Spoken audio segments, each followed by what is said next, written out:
Hola, ¿cómo están? Bienvenidos a esta nueva temporada de Mata tu Gurú. Aquí Alejandra Llamas, muy feliz de saludarte. Estoy con mi compañera de trabajo, Hanna Díaz. ¿Cómo estás, Hanna? Yo estoy súper bien y súper emocionada de empezar esta nueva temporada.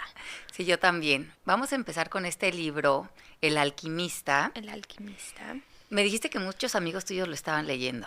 Bueno, sí, siento que es un libro que todo el mundo, o sea, es un clásico. Siento que sí, o sea, yo lo leí por la primera vez en octavo, en secundaria, Ujú. pero como que no lo leí.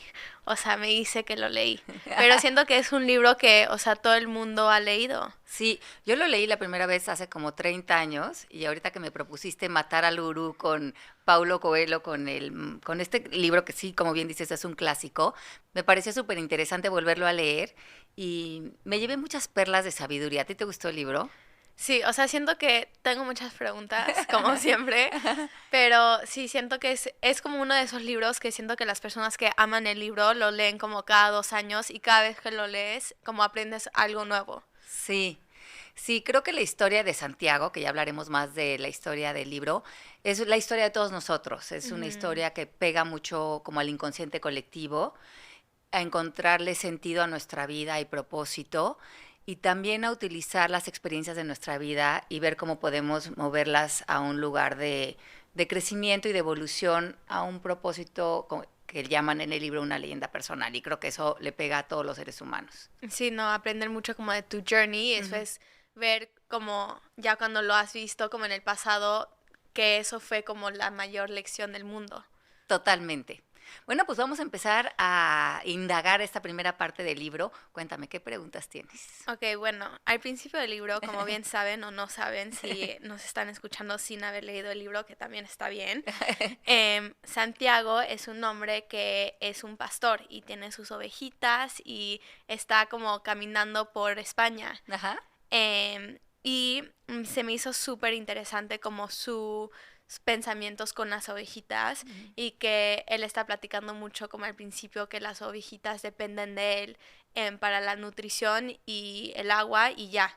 Y por eso y porque ellos ya han confiado que Santiago siempre les lleva a esos lugares, como que han perdido su instinto natural. Ujú. Y siento que Santiago hace un análisis de esas ovejas que también se puede aplicar a la humanidad. Sí, sí, como que las ovejas, irónicamente siendo ovejas, pueden representar a las personas cuando nos volvemos borregos o ovejas, ya sea que sea un trabajo, una pareja, un sistema de un gobierno con, que te esté resolviendo como tus necesidades básicas, que es la alimentación y dónde dormir, vas a ir perdiendo esos instintos naturales de buscar tu leyenda personal o de madurar, crecer, tomar 100% responsabilidad de tu vida. Y esas ovejas en el libro representan cuando nosotros nos dormimos ante nuestros propios instintos que a veces tienen que ir de la mano de cierta rebeldía, ¿no? Siento que eso es a veces mucho como si estás como en un trabajo Ujú. que te da un buen salario y que estás safe en el sentido que pues te da tu shelter y tu comida y tu agua y todo, como que ya se te silencia como ese instinto de cómo puede ser seguir tu destino y te vuelves Totalmente. como una ovejita. Totalmente, y a veces la vida te está empujando Sí. para que sigas tu leyenda personal, que sería encontrar ese camino que es solamente tuyo, Ujú. y, y nos acomodamos y nos incomodamos, pero nos acostumbramos a vivir en esa incomodidad, aunque venga a veces con depresión, ansiedad, un miedo muy profundo, y yo creo que eso se ha normalizado en nuestra sociedad, ¿no? Sí. Estas ovejitas están ahí medio dormidas siguiendo lo que les da Santiago, pero lo puedo ver claramente en los sistemas sociales que hemos hecho como cultura, ¿no? Sí, y de eso es lo que también se me hizo un poco interesante, Ujú. fue, bueno, después que Santiago es un pastor, Ajá, es un pastor. tiene este sueño de que hay como un tesoro en las pirámides de Egipto. Entonces va con una gitana a preguntarle como qué significa su sueño Ujú. y la gitana le dice, tienes que ir a las pirámides de Egipto a encontrar tu tesoro. Ujú. Entonces como que allí ya cambia un poco su como Propósito. sí, su destino, Ujú. que se me hizo un poco chistoso porque cuando empecé a leer el libro, pues él ya había sido como rebellious en volverse pastor, porque él había crecido con sus papás y su papá quería que él se volviera sacerdote. Ajá. Ujú. Y él dijo, no, o sea, eso no, o sea, yo quiero viajar, yo no me quiero quedar en un lugar, o sea, yo lo que quiero es ser pastor y si tengo, o sea, bueno, lo que quería es viajar y él dijo como si tengo que ser pastor para viajar, me va a volver pastor. Y después como al medio de ser pastor, como que tuvo ese otro shift también. Ujú. Sí, como que empezó con una idea, y yo creo que a muchos nos pasa, empezamos con una idea de un sueño Ujú. y nos empieza a dar cierta satisfacción y después viene otro ímpetu. Y yo creo que Ujú. eso es importante en la vida, que la vida no se va a tratar solamente de un recorrido o de una manera de vivir, sino estar abierto en que recorremos parte de un sueño y de ahí puede aparecer otro sueño. Ujú. Y no es que el sueño anterior no fuera válido, sino eso va construyendo. Entonces también en el libro dice, situaciones o personas van a venir a nuestra vida y al final esas no eran el sueño en sí, Ujú. eran parte del proceso de la leyenda personal. Sí, o sea, si no se hubiera vuelto pastor, no hubiera ido con esta gitana y no le hubiera tenido este sueño, o sea, parte de como su trayecto sí era volverse pastor, pero es como también solamente porque haces una cosa como de bravery no significa que tienes que parar de seguir como tu gut feeling. Sí, y creo que esta es otra crítica a la sociedad de que cuando agarras solo un camino, no puedes cambiar de ruta. Eres Ujú. como, bueno, yo ya decidí que iba a ser fotógrafo y ahora se me antojó hacer pasteles o se me antojó viajar por el mundo y se siente la gente comprometida de definirte en solamente un Ujú. camino, una identidad, una profesión, y esa es una crítica también a puedes ir cambiando según lo que innatamente hay en ti, ¿no? Como un Ujú. llamado. De esta manera le apareció el llamado como un sueño. Sí, y también que, o sea, no te tienes que dedicar toda la vida para ser como perfecto en una profesión si no quieres, o sea, ¿cómo se llama ese cuate que no tuvo una oreja, que era como artista, pero también era como gardener, pero también era astrologist? ¿Te acuerdas? Van Gogh. Sí, creo, no sé, uno de esos. Ok, bueno. Bueno, después de eso, ay, también se me hizo súper como cool del papá de Santiago, que el papá había dedicado toda su vida en que su hijo se volviera, ¿cómo se dice? Sacerdote. Ajá, y, o sea, le pagó, o sea, sabía cómo leer, cómo hablar inglés, Latin, tenía como toda esta como sabiduría para así como lograrse, para volverse eso en vez de ser como un granjero. Y eso le dice a su papá como, no, o sea, todo lo que tú te dedicaste para que yo me vuelva en esta carrera, ya no lo voy a hacer y voy a ser pastor. Y el papá en vez de como enojarse con él, de hecho le da dinero para que se vaya y compre sus ovejitas y que él haga su sueño. Eso me parece una gran lección como papás porque ¿cuántos de nosotros no queremos que nuestros hijos se conviertan en ese sueño frustrado en nosotros o esa evolución que creemos que les corresponde? Y en este caso, los papás que venían de un origen más humilde, para ellos era, como lo explica en el libro, como que hubiera sido de gran prestigio que el hijo se volviera sacerdote, pero entonces era algo que ellos como que iban a ganar a través de su hijo, pero no era el destino de su hijo. Y lo que tú dices me parece muy válido. Apostarle a que tu hijo no es una extensión tuya, no es parte de tu expectativa, no viene a sumarte medallas a ti, viene a encontrar su propia leyenda personal y el dinero en este momento del libro pues representa esa apuesta a darle esa libertad, ¿no? A la otra Sí, persona. 100%. Entonces eso me gustó mucho. Y después que él fue con la gitana, se topa con este rey. Y el rey es como un poco como una señal de Dios para que ponga a Santiago como en el camino correcto.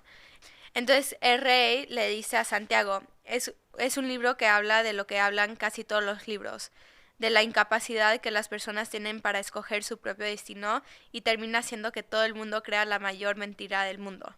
Entonces eso se me pareció súper interesante porque eh, él dice que la mayor mentira del mundo es que como que tú piensas que la vida, o sea, por la vida ya no pudiste lograr tu propio destino, cuando en realidad tú eres la única persona que puede escoger conquistar tu destino en este mundo. Sí, y siento que por eso se ha vuelto como muy famosa esta frase en el mundo del autoconocimiento, como que tú eres el creador de tu propia vida o tú eres Ujú. el creador de tu realidad, porque creo que por muchos años se nos olvidó esto. El sistema trató de encasillarnos en métete al kinder, estudia primaria, la secundaria, métete a la universidad, métete a un corporativo, ten 2 hijitos, una casita y muérete. Y esa era la manera en que después de la Revolución Industrial trataron de encasillarnos a nivel sistemático en las humanidades. Y esto rompe esa idea, es como, no te tragues esa mayor mentira del mundo, no tienes este destino pautado por el sistema, tienes que entender que hay toda una realidad que tú puedes crear para ti, tú eres el creador y tienes el control, eres el arquitecto de tu propio camino, y mientras que no tomes esa ruta, tu vida se va a volver muy aburrida y gris. Por eso también en el libro en una parte dice, la persona que no tiene un sueño no tiene una vida interesante, porque en realidad no tienes tu vida, estás condenado a lo que te vaya proponiendo o como te vaya llevando como una hoja en el viento, pues el destino de otras mentes o otros intereses alrededor de ti. Bueno, si les está gustando lo que están escuchando, no olviden suscribirse a este podcast y dejarnos un like. Gracias. El rey en la historia usa un panadero como un ejemplo de eso, porque el panadero, el rey le había dicho como ese panadero también quería ser como un traveler y viajar a diferentes lugares, pero como panadero era como el título de panadero era más prestigious que ser un pastor y quería ganar dinero, pues es como casarse bien y después como que estaba haciendo todas estas cosas para lograr su sueño y en todas esas cosas como que perdió la oportunidad de volverse un traveler. Y le dice a Santiago, o sea, si tú quieres conquistar tu sueño no es esperar a que la situación esté como perfecta para empezar, o sea, tienes que empezar ahorita.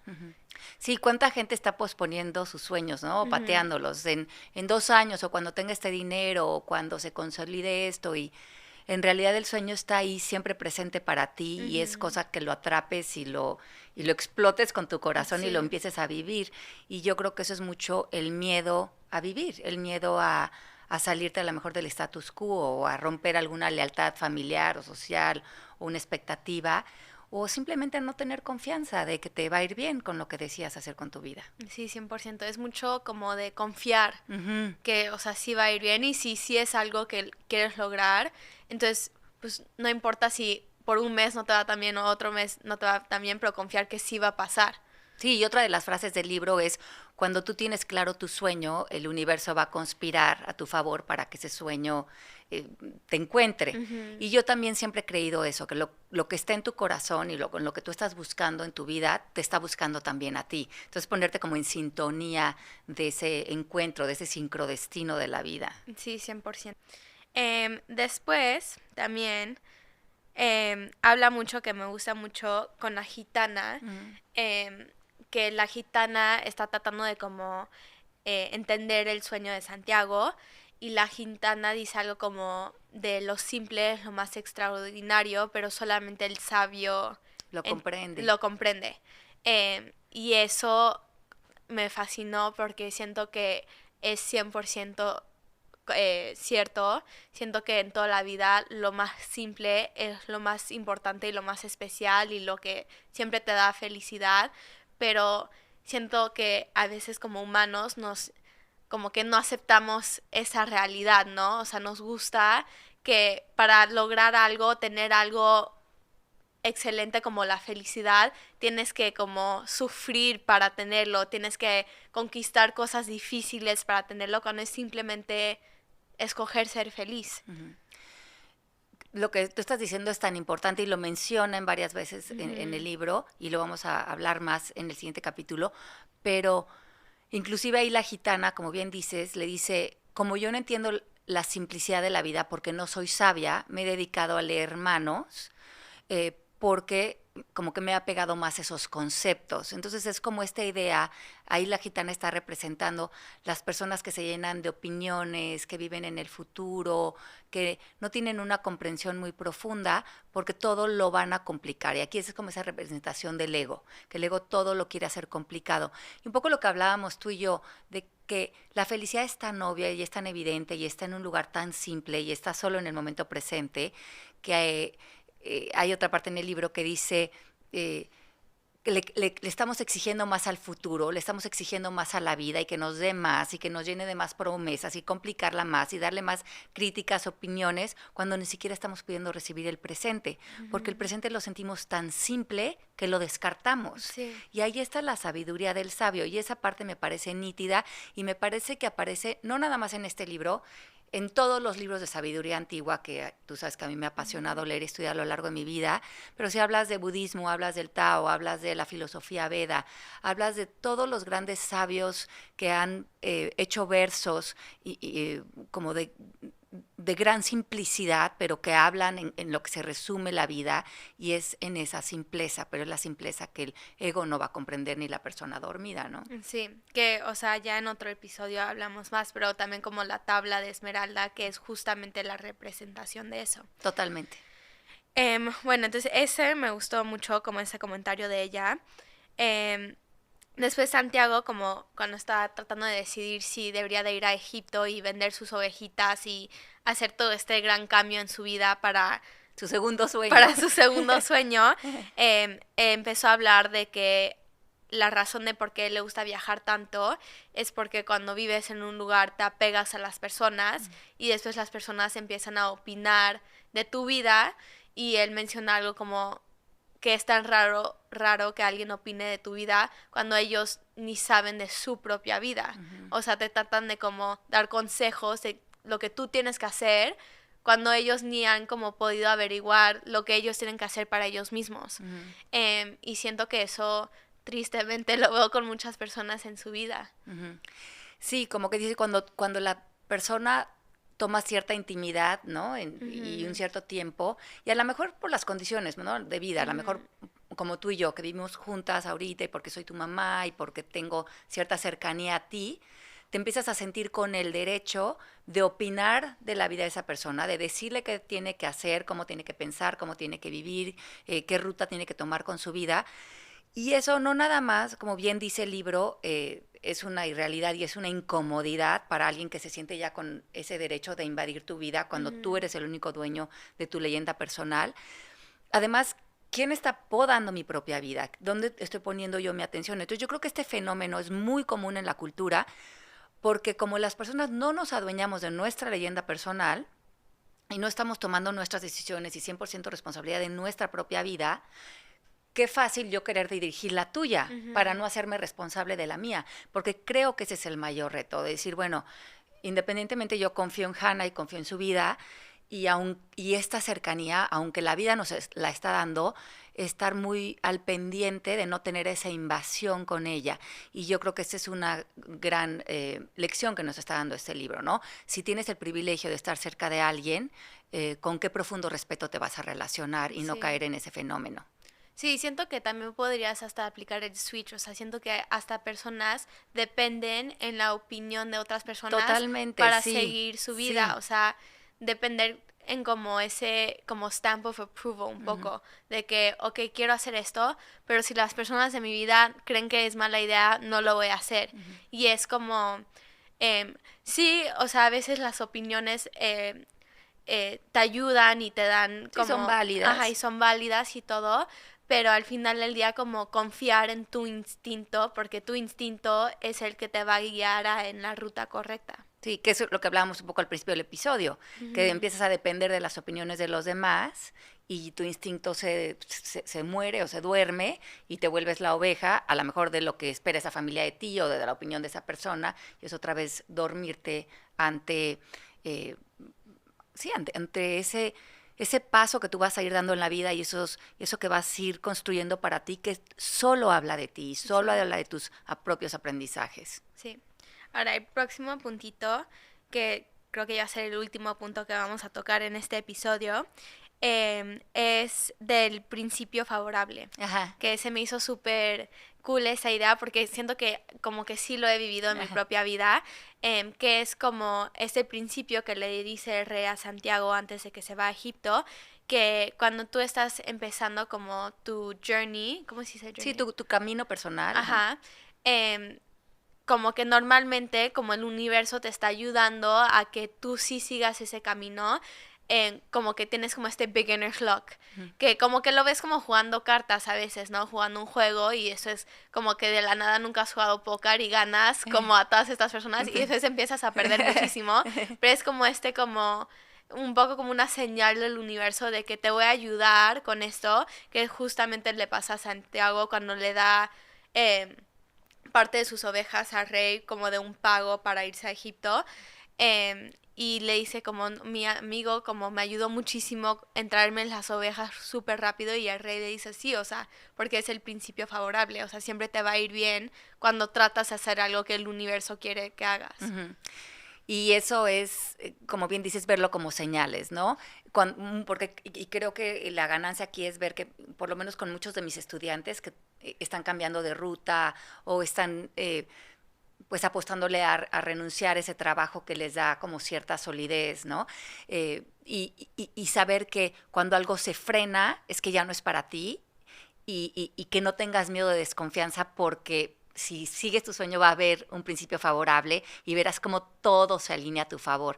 Y justo estábamos hablando antes de empezar el episodio de que estaba dando yo una clase en la escuela y justo una de mis estudiantes me estaba diciendo que le habían puesto como una cláusula en su contrato de trabajo y que estaba ahora luchando con eso. Y mi pregunta fue muy evidente. Si algo ya está teniendo obstáculos, seguramente tú estás haciendo algo para como provocar esos obstáculos y salirte. Entonces, en vez de luchar para quedarte ahí, es Tómalo salte. como una señal. Tómalo como una señal y ve que no tengas miedo. O sea, al soltarte y aventarte va a venir Sí. ese principio favorable y todo se va a abrir. Y justo la conversación era, pero es que me da miedo, o aquí tengo una seguridad económica, es algo que llevo haciendo mucho tiempo. Pero a lo mejor no te das cuenta que inconscientemente tú pusiste esa cláusula ahí, tú pusiste esta señal para incomodarte lo suficiente y si tu corazón no está ahí, si tu sueño no está ahí, la vida te va a empujar. Entonces, en vez de querer forzar las cosas, sigue como lo que sigue para ti y vas a ver cómo todo se va a acomodar de una manera hasta mágica, ¿no? Sí, y sigue como lo que te traiga felicidad. Sí, porque ahí hay tanto entusiasmo y me encanta que la palabra entusiasmo en griego significa ser uno con Dios, que es como vivir con esta gran suerte. Sí, sí, sí. Así es que seguimos así, con Dios, Sí, tú y yo, seguimos así. en Mata Bueno. tu Gurú. Oigan, seguimos la próxima semana con el siguiente episodio y vamos a analizar a ver qué pasa con Santiago en ese Sí, segundo a ver sueño. qué le pasa en Egipto cuando se va de España. Sí, porque se pone interesante. Se pone interesante la cosa. Bueno, bye bye, darlings. Bye. Ya llegamos al fin de este episodio. Espero que lo hayas disfrutado. Goodbye, darlings.